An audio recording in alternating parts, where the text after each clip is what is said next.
جی تو میرے پیارے سبسکرائبرز اردو زون 24 میں خوش آمدید۔ بڑھتے ہیں اپنے ناول کی اگلی قسط کی جانب۔ اس وقت وہ اس کمرے میں تنہا تھی۔ اندھیرے کا شور انسان کو مار نہیں دیتا، بس اس کی سوچ کو نوچنے لگتا ہے۔ زرش بھی اب اسی شور کے نغمے میں تھی۔ جھوٹ ہے، سب جھوٹ ہے، وہ بار بار خود سے کہتی رہی، جیسے الفاظ کو دیوار پر مار کر واپس پلٹتے ہوئے اپنی ہی تسلی سننا چاہتی ہو، مگر ہر بار الفاظ ٹکرا کر لوٹ آتے اور ایک سوال اس کی نظروں کے آگے ناچنے لگتا۔ اگر یہ سب جھوٹ ہے تو میں یہاں ہوں کیوں؟ وہ کرسی سے بندھی ہوئی تھی، بازوں میں اینٹھن اور گردن میں تھکن کا درد۔ اس کی پلکیں نم ہو گئی۔ حازم خان زادہ کا وہ سخت بے رحم چہرہ یاد آیا، وہ آنکھیں جو ہر بات پر سرزنش کرتی تھی، وہ لہجہ جو کبھی نرمی سے آشنا نہیں ہوا تھا۔ مجھ سے نفرت ہے نا اسے، نفرت۔ زرش نے جیسے خود کو سنایا ہو اور پھر سر جھکا لیا، مگر پھر دل نے بیچ میں سوال داغا، نفرت تھی تو طلاق دے دیتا، پھر یہ کیوں؟ قید، ذلت، انتقام؟ دماغ نے جواب دیا، اس کا راستہ ہمیشہ الجھا ہوا تھا، وہ سیدھی بات کرنے والا تھا کب؟ اس کے دل نے ایک بار پھر وہ لمحہ دہرایا جب اسے حازم خان زادہ کے گھر کے دروازے کے باہر سے اغوا کیا گیا تھا۔ وہ دروازہ، وہ مقام اور وہ گھر۔ میں باہر تھی اس کے گھر کے، اور پھر غائب ہو گئی۔ کیا یہ سب اتفاق ہو سکتا ہے؟ سانس جیسے رکنے لگی۔ نہیں، زرش نے سر جھٹک دیا۔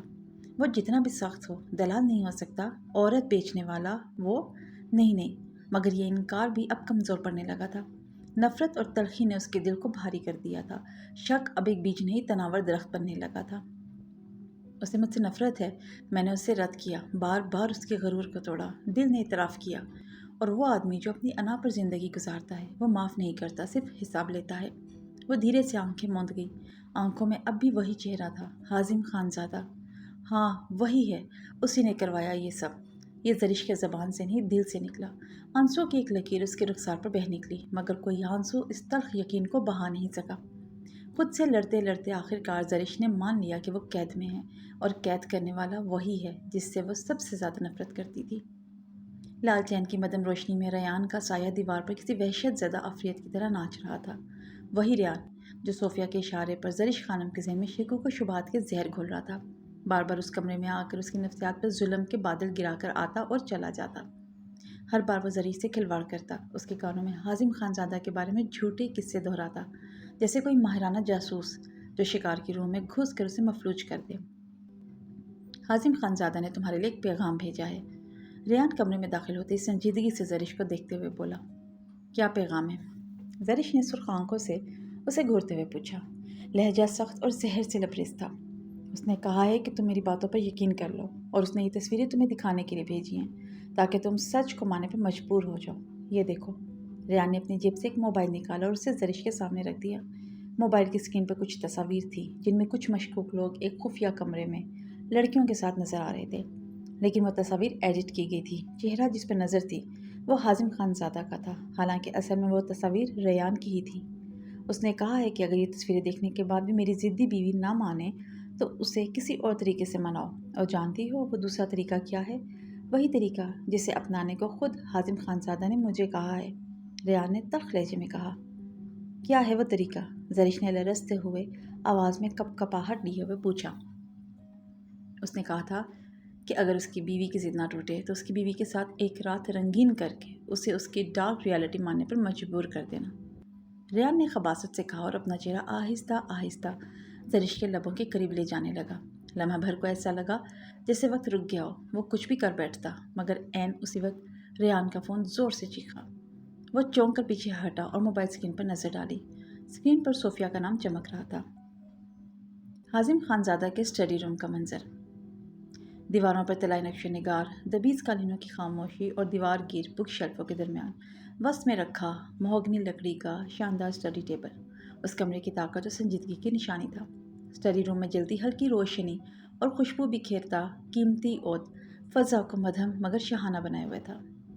اپنے پسندیدہ سیاہ مکمل سوٹ میں ملبوس حازم خان زادہ اپنی گرے آنکھوں میں خالص سردی سمیٹے اپنی جگہ پر کھڑا ایک بورڈ کے سامنے صوفیہ اور ریان کی تصویر پر اسٹک سے نشان لگاتا ہوا۔ ایسا لگتا تھا جیسے اندھیرے کا بادشاہ کسی سازش کی گر سمجھا رہا ہو۔ یہ صوفیہ ہے اور یہ اس کا پارٹنر، اس کا عاشق ریان۔ آواز میں دھیمی سختی، لبوں پر شفاف سنجیدگی۔ پیچھے شاہی صوفوں پر براجمان حازم کے تینوں کزن پلس سالے، سرافیل خان زادہ، رومان خان زادہ اور کبیر خان زادہ۔ تمہیں کوئی اور نہیں ملی تھی حازم خان زادہ؟ میری بہن کے مقابلے میں تم نے اس میک اپ کی PDF کو لا کر کھڑا کر دیا۔ سامنے چمڑی پر بھاری فاؤنڈیشن کی یہ تہ بھی اس کی اصلیت چھپا نہیں سکتی۔ رومان خان زادہ نے جیسے ہی صوفیہ کی تصویر پر نظریں گاڑی، ناک چڑھاتے ہوئے طنزیہ مسکراہٹ پھینکی۔ حازم خان زادہ نے اپنی اسٹک نیچے رکھی، گھوم کر رومان کی آنکھوں میں دیکھا۔ میں اسے تمہاری بہن کے مقابل نہیں لایا۔ زرش کی جگہ کوئی نہیں لے سکتا۔ وہ میری زندگی کی واحد غلطی تھی جسے اب میں اپنی زندگی سے اور زر کی زندگی سے دور کر دوں گا۔ اس کی آواز میں پہلی بار لفظ زر یوں ادا ہوا جیسے کوئی اپنا راز زبان پر لے آیا ہو۔ تینوں بھائی چونک گئے۔ خیر ہے خان، ذرا فیل لالا، ذرا چیک تو کرے خان کا بخار۔ یہ آج نشریوں کی طرح ہے، بیہیو کیوں کر رہا ہے؟ زر؟ واہ، اچھا نام ہے۔ آج کے بعد ہم بھی زرش کو زر ہی کہا کریں گے۔ کبیر خان زادہ نے شرارتی انداز میں انگلی توڑی پر رکھ کر کہا۔ خبردار، اگر تم تینوں میں سے کسی نے بھی زرش کو زر کہہ کر پکارا تو میں تمہیں اپنے ٹارچر سیل میں رکھ کر 1 سال تک ہر روز اذیت دوں گا۔ کبیر خان زادہ کی بھی مسکراہٹ مکمل بھی نہ ہوئی تھی کہ حازم کی گرے آنکھوں میں ایک ہلکی سی لال سرخی تیر گئی۔ پوزیسو لگتا ہے ہماری سابقہ حریف کزن کو سچ میں عشق ہو گیا ہے۔ سرافیل خان زادہ جو ہمیشہ خاموش رہتا تھا مسکرا کر بولا۔ حازم خان زادہ، کیا یہ سچ ہے؟ تمہیں ہماری بہن زرش خانم سے عشق ہو گیا ہے؟ رومان خان زادہ کھڑا ہو کر حازم کے مقابل آیا۔ نہیں، عشق نہیں، صرف یہ برداشت نہیں کہ شوہر ہونے کے ناطے کوئی دوسرا مرد میری بیوی کا نک نیم اپنی زبان پر لائے، اس لیے میں یوں بیہیو کر رہا ہوں۔ تم تینوں خوش فہمی میں مت رہو۔ زرش خانم کے ملنے کے بعد میں پھر سے تم تینوں کے سروں پر وہی ڈرون گراؤں گا جس سے تمہیں خوف آتا ہے، اور وہ بھی بڑی ایمانداری سے۔ حازم نے آہستہ سے ایک گہری سانس لی، قمیض کی آستین فولڈ کرتے ہوئے اس کے چوڑے شانوں پر کپڑا تنگ پڑ رہا تھا۔ خانزادہ، تم تو سچ میں پھر سے ہمارے دشمن والے موڈ میں جا رہے ہو۔ کبیر خان زادہ، جس کا اسٹائل ہمیشہ سب سے منفرد ہوتا تھا، براؤن لیدر جیکٹ، نیچے سفید شرٹ، تھوڑی پر خفیف داڑھی اور ہلکی جھکی ہوئی آنکھیں، کہا مار کر بولا۔ تبھی اسٹڈی روم کا دروازہ کھلا۔ آدم اونچا قد، ہنٹر گرین لباس میں، کلین شیو اور آنکھوں میں چھپی ہوئی تیز نظر لیے اندر داخل ہوا۔ اس کے چلنے کا انداز کسی فوجی افسر جیسا تھا۔ خانزادہ، ریان روز ایک ہی جگہ جاتا ہے۔ میرا شک یقین میں بدل رہا ہے۔ صوفیہ اور ریان نے مل کر بی بی کو اغوا کیا ہے، اور وہ جگہ وہی ہو سکتی ہے جہاں زرش بی بی کہہ دیں۔ حازم خانزادہ کی مٹھیاں سخت ہو گئیں۔ گرے آنکھوں کا رنگ مکمل فولاد تھا۔ مکان کی لوکیشن میرے سسٹم میں ڈالو آدم۔ آواز ایسی تھی کہ لگتا تھا آج کی رات کسی کی موت مقدر ہے۔ تم اکیلے نہیں جاؤ گے حازم۔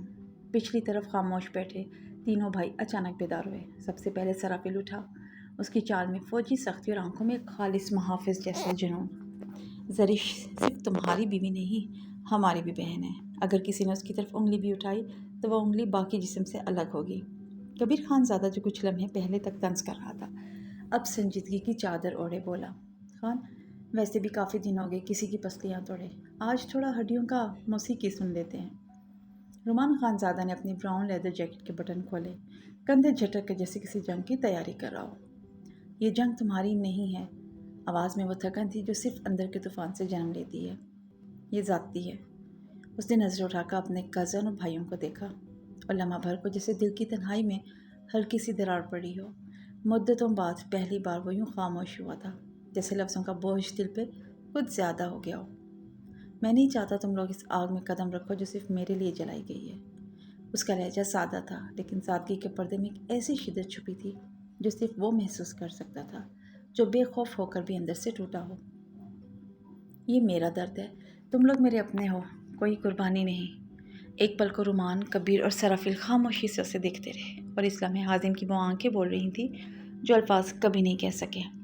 خانزادہ، سرافیل نے نرمی سے اسے پکارا، جیسے کوئی بڑے طوفان سے پہلے بھائی کی پیٹھ تھپک رہا ہو۔ خون صرف دشمن کی رگوں میں بہانے کے لیے نہیں ہوتا۔ آواز میں وہ ٹھہراؤ تھا جو صرف دل کی گہرائی سے نکلتا ہے۔ یہ رشتہ کبھی میدان سے پیچھے نہیں ہٹتا۔ بھائی کی جنگ میں خون تلوار نہیں بنتا، سائبان بنتا ہے۔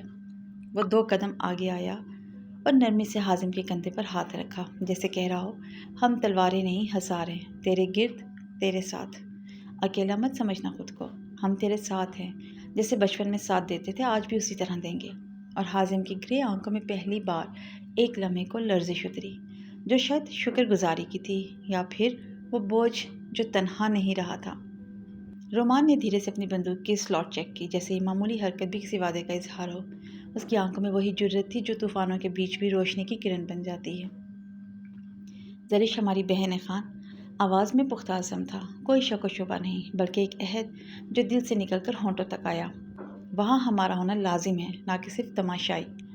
رومان نے چٹکی بجائی، ایک نرم مگر واضح اشارہ، جیسا کہ یہ وعدہ ہے کہ وہ ہر قدم پر ساتھ ہوگا۔ ہم وہی 3 ہوں گے جو تیرے ساتھ اتریں گے اس دشمن کے اڈے پر، نہ صرف تیرے ساتھ بلکہ تیرے پیچھے، تیرے شانہ بشانہ، ایک فیملی کی طرح جس کی جڑیں خون سے نہیں بلکہ وفاداری سے بندھی ہوں۔ بس تو اپنی آنکھوں کے فولاد مت بہنے دینا خان، آج خون صرف دشمن کا گرے گا، زرش کو لے کر ہم واپس آئیں گے، یہی وعدہ ہے خانزادوں کا۔ کبھی کہہ کہا بلند کیا۔ آدم نے لیپ ٹاپ آگے بڑھایا، ایک سکرین پر ریان کا روٹ اور ممکنہ لوکیشن کھلی ہوئی تھی۔ حازم نے ایک بار پھر گہری سانس لی۔ تیاری کرو، آج کی رات ہم صرف اپنی عزت کو واپس نہیں لائیں گے، بلکہ اس صوفیہ غدار اور اس کے عاشق کا انصاف بھی خود کریں گے۔ فضا میں اس کی خوشبو کے ساتھ اب بارود کی خوشبو بھی محسوس ہونے لگی تھی، اور خانزادوں کا قافلہ چل پڑا تھا۔